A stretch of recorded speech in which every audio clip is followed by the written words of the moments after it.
नमस्कार, मैं हूं संगीता गौड़। स्वागत है आपका मर्दहिंद 24 न्यूज पर। आप देख रहे हैं देश दुनिया की 2 बजे की खबरें विस्तार से। ठाणे में 40वीं मंजिल से गिरी लिफ्ट, 7 मजदूरों की मौत। महाराष्ट्र के ठाणे शहर में बालकोम इलाके में रविवार शाम एक निर्माणाधीन 40 मंजिला इमारत की लिफ्ट गिरने से 7 मजदूरों की मौत हो गई। अधिकारियों ने सोमवार को इसकी जानकारी दी है।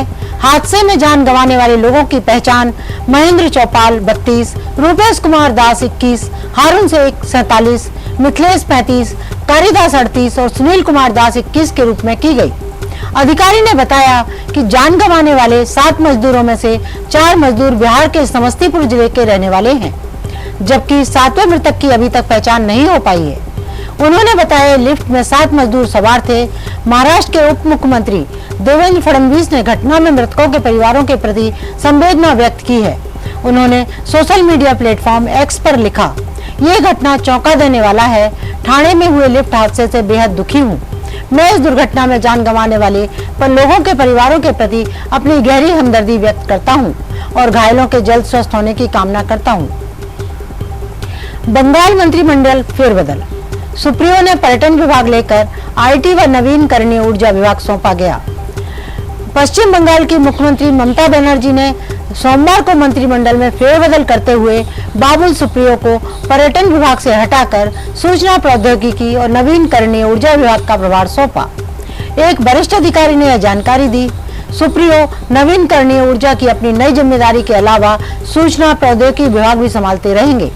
अधिकारी ने बताया कि एक अन्य गायक नेता और तकनीकी शिक्षा, प्रशिक्षण और कौशल विकास विभाग के राज्य मंत्री इंद्रनील सेन को पर्यटन विभाग का स्वतंत्र प्रभार दिया गया है। उन्होंने कहा, वन मंत्री ज्योति प्रिय मल्लिक को सार्वजनिक उद्यम औद्योगिक पुनर्निर्माण विभाग का अतिरिक्त प्रभार सौंपा गया है। घर में आग लगने से महिला और बच्चों की मौत, पुलिस को आत्महत्या का शक। राजस्थान के श्री गंगानगर जिले में सोमवार को एक घर में आग लगने से एक महिला और उसके 3 बच्चे, 1 साल, 3 और 1 साल के 2 बच्चों की मौत हो गई। पुलिस को संदेह है कि यह उसके द्वारा आत्महत्या का मामला है। उन्होंने बताया, यह घटना रजियासर पुलिस थाने के अंतर्गत आने वाले एक इलाके में हुई। Rajiyasar station house officer SHO Satyanarayan Godara ने कहा कि प्रथम दृष्टया आत्महत्या का मामला प्रतीत होता है और कहा कि घर पर केरोसिन के निशान पाए गए हैं। उन्होंने बताया कि घटना के वक्त घर में केवल महिला और उसके बच्चे ही थे। पुलिस ने बताया, मृतकों की पहचान ज्योति राजपूत सार्थक 3 और मोहित 1 के रूप में हुई। गोदरा ने कहा, सबों को अस्पताल के मुर्दाघर में रखा गया है। पोस्टमार्टम मंगलवार सुबह किया जाएगा। उन्होंने बताया कि फिलहाल इस संबंध में कोई मामला दर्ज नहीं किया गया है। अधिकारी ने बताया कि पीड़िता के रिश्तेदारों से मिली जानकारी के आधार पर मामला दर्ज किया जाएगा। मणिपुर और अंडमान सागर में लगे भूकंप के जबरदस्त झटके, रिएक्टर स्केल पर 5 पॉइंट बन रही तीव्रता। मणिपुर में सोमवार देर रात भूकंप के झटके महसूस किए गए। रिएक्टर स्केल पर इन झटकों की तीव्रता 5.1 मापी गई। भूकंप के झटकों के बाद लोग घरों से बाहर निकल आए। फिलहाल किसी तरह के जानमाल के नुकसान की खबर नहीं है। नेशनल सेंटर फॉर सिस्मोलॉजी के मुताबिक इसका केंद्र राज्य के उखरूल से 66 किलोमीटर दूर था। इसके अलावा मंगलवार की सुबह 3:39 पर अंडमान सागर में भी भूकंप आया। रिएक्टर स्केल पर इसकी तीव्रता 4.4 मैग्नीट्यूड मापी गई है। इस भूकंप का केंद्र जमीन के अंदर गहराई 93 किलोमीटर गहराई में था। इससे पहले दिन में इंडोनेशिया में भूकंप के झटके लगे थे। टर्नेट में आए इस भूकंप की तीव्रता रिएक्टर स्केल पर 6.0 मापी गई थी। इंडोनेशिया में इस साल अप्रैल में भारी भूकंप आया था, जिसकी तीव्रता 7.3 मापी गई थी। इस भूकंप के साथ ही करीब 2 घंटे तक सुनामी की चेतावनी भी जारी कर दी गई थी। दिल्ली में इस साल भी नहीं जला सकेंगे पटाखे, केजरीवाल सरकार ने किया बैन का ऐलान।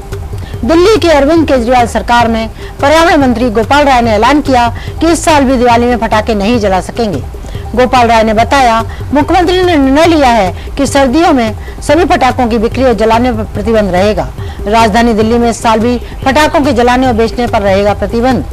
दिल्ली के पर्यावरण मंत्री गोपाल राय ने इसका ऐलान करते हुए कहा है कि मुख्यमंत्री ने निर्णय लिया है कि सर्दियों में पटाखों की बिक्री और जलाने पर प्रतिबंध रहेगा। उन्होंने बताया कि दिल्ली पुलिस को पटाखों से संबंधित लाइसेंस नहीं देने के निर्देश जारी किए गए हैं। पर्यावरण मंत्री गोपाल राय ने बताया कि दिल्ली पुलिस को पटाखों से संबंधित लाइसेंस नहीं देने के निर्देश जारी किए गए हैं। उन्होंने एनसीआर शासित राज्यों से पटाखों को लाइसेंस नहीं देने की अपील की है।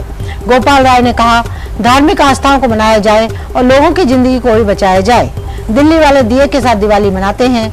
जिंदगी बचाने के लिए सामूहिक प्रयास जरूरी हैं। दिए जलाएंगे और दिवाली मनाएंगे। नशा मुक्ति केंद्र में युवक की संदिग्ध परिस्थितियों में मौत, परिजनों ने लगाया हत्या का आरोप। अंबाला जिले के मोखा माजरा में स्थित कल्याण फाउंडेशन नशा मुक्ति केंद्र में युवक की संदिग्ध परिस्थितियों में मौत हो गई।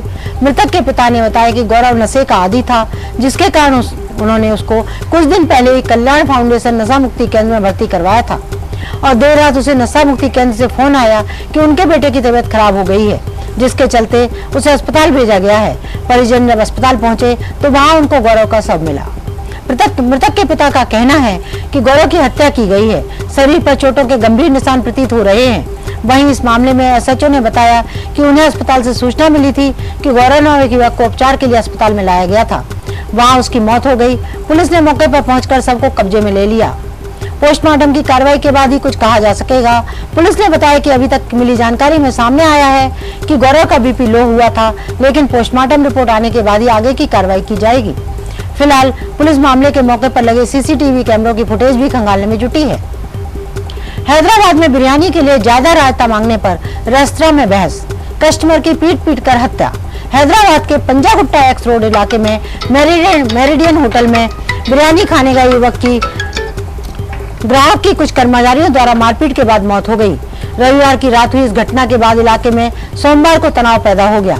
मंगलवार को भी पुलिस अलर्ट पर है। पुलिस ने बताया, मारे गए शख्स की लियाकत की उम्र 30 साल थी।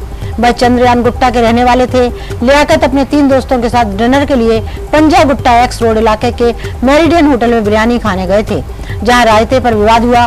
पुलिस ने बताया, बिरयानी खाते समय एक्स्ट्रा रायता मांगने पर कस्टमर और होटल के कुछ कर्मचारियों के बीच कहासुनी हो गई। पुलिस के मुताबिक कस्टमर और रेस्तरां के एक कर्मचारी ने कथित तौर पर एक दूसरे के साथ मारपीट की। चंद्रबाबू नायडू को बिना सबूत कैसे गिरफ्तार किया, पवन कल्याण का सवाल। जवाब में आंध्र सरकार ने विजयवाड़ा आने से रोका। कौशल विकास केस में गिरफ्तार पूर्व सीएम चंद्रबाबू नायडू से मिलना चाह रहे थे जनसेना अध्यक्ष पवन कल्याण को आंध्र पुलिस से झटका। जबकि पवन कल्याण एक विशेष वाहन से विजयवाड़ा जाने के लिए तैयार थे, लेकिन उन्हें उतरने की अनुमति नहीं दी गई। कहा गया, आंध्र प्रदेश तनाव में है। चंद्रबाबू नायडू की गिरफ्तारी के बाद पार्टी कार्यकर्ता, प्रशंसक और समर्थक चिंता जता रहे हैं। इसी क्रम में पुलिस ने उनसे मिलने आ रहे सेलिब्रिटीज को इजाजत नहीं दी।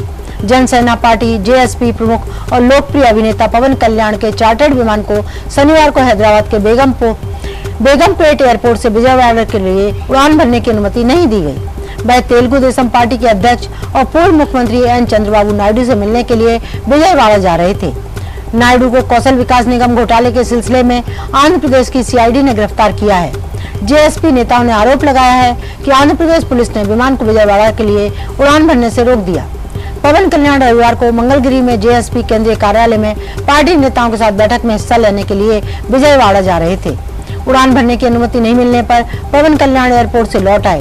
पुलिस ने कथित तौर पर उनसे कहा कि उनकी यात्रा से कानून व्यवस्था की समस्या पैदा हो सकती है। बिहार में डेंगू मरीजों की संख्या 700 से अधिक हुई। झारखंड में भी 851 से अधिक पीड़ित। बिहार और झारखंड में डेंगू का कहर बढ़ गया है। झारखंड के कई जिलों में डेंगू और चिकनगुनिया के मरीजों की संख्या में बढ़ोतरी हो रही है। वहीं बिहार में भी डेंगू मरीजों की संख्या 700 से अधिक हो चुकी है। डेंगू से पीड़ितों में कई छोटे छोटे बच्चे भी शामिल हैं। बिहार में डेंगू के मामले में लगातार वृद्धि हो रही है। स्वास्थ्य विभाग के प्राप्त जानकारी के अनुसार डेंगू के मरीजों की संख्या बढ़कर 700 से अधिक हो गई है। पटना में लगभग 300 लोगों में डेंगू की पुष्टि हुई है। वहीं भागलपुर में डेंगू मरीजों की संख्या बढ़कर 200 के आसपास हो गई है। इधर वैशाली, गया, बांका समेत अन्य जिलों में भी मरीजों की संख्या में लगातार बढ़ोतरी हो रही है। डेंगू के बढ़ते प्रकोप को देखते हुए स्वास्थ्य विभाग ने सभी सिविल सर्जन को अस्पतालों में इलाज की पर्याप्त व्यवस्था सुनिश्चित कर रखने के निर्देश दिए हैं।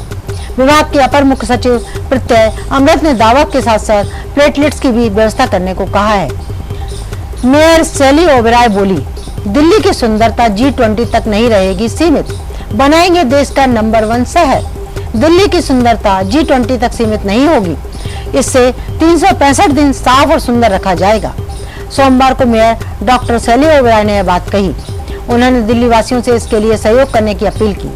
दिल्ली में हुए G20 के सफल आयोजन को लेकर मेयर ने एमसीडी के कर्मचारियों को बधाई दी। सिविक सेंटर में मीडिया से बात करते हुए मेयर ने कहा कि दिल्ली नगर निगम के 12,000 कर्मचारियों ने विशेष ड्यूटी के दौरान दिन रात एक कर दिल्ली को चमकाया।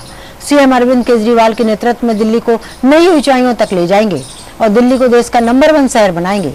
दिल्ली की यह सुंदर तस्वीर G20 तक सीमित ना रहे, बल्कि 365 दिन तक बनी रहे, इसी तरह साफ सुथरी बनी रहे। नमस्कार, मुझे दीजिए इजाजत।